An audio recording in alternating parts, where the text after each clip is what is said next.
Abdoulaye Siri est désormais docteur en sciences économiques de l'université Thomas Sankara.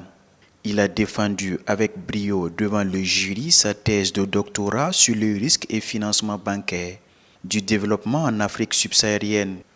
Il obtient la mention très honorable avec les félicitations du jury. Selon l'impétrant, les banques dans l'Union économique et monétaire ouest-africaine ont été moins rentables et moins résilientes aux perturbations exogènes sur la période 2004-2017 comme dans les autres régions de la zone. Nous avons essayé donc de défendre notre thèse de doctorat sur les risques et financements bancaires de développement. Et nous sommes partis de la cartographie des différents risques auxquels les différents pays de l'Afrique subsaharienne sont confrontés. Nous avons étudié donc la résilience des banques par rapport à ces éléments. Alors au-delà maintenant, c'est de voir, parce que c'est vrai, les banques font du profit, où elles sont résilientes, mais est-ce que dans cet environnement marqué par des incertitudes et des risques-là, est-ce que les banques arrivent donc à financer l'économie? Est-ce que ça les incite à financer l'économie malgré cet environnement d'incertitude? Selon le tout nouveau docteur, de nombreux pays africains en situation de fragilité sont caractérisés par une faible résilience au choc extérieur. Le niveau de résilience des banques est relativement bas et le score moyen normalisé est inférieur à 0,3.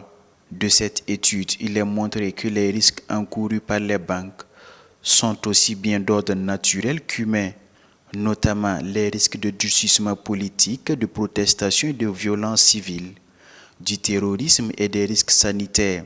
Nos économies sont marquées, sont tributaires des risques et incertitudes.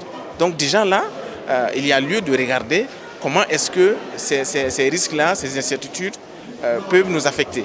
Donc ça, c'est un premier élément. Maintenant, quand on a montré aussi que dans les économies donc, de l'UEMOA, les banques au niveau de l'UEMOA sont moins profitables, c'est-à-dire qu'ils ne font pas plus de profit par rapport à certaines sous-régions.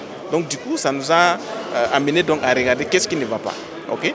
Et côté résilience aussi, il y a des soucis à ce niveau. Et comme vous le savez, le financement de l'économie est un des grands problèmes où on accuse les banques de n'avoir pas peut-être financé suffisamment l'économie. Donc ça nous a amené aussi à regarder qu'est-ce qui peut permettre aux banques donc, de revoir les décisions de financement de l'économie, qu'est-ce qui peut les inciter à financer l'économie. Dans ses recherches, l'impétrant fait ressortir que les banques sont sensibles et ne sont pas myopes aux risques et aux incertitudes.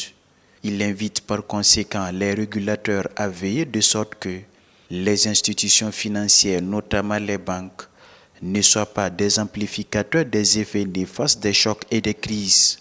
Avant d'ajouter que les questions de responsabilité sociale peuvent être intégrées dans la fonction de décision de financement bancaire.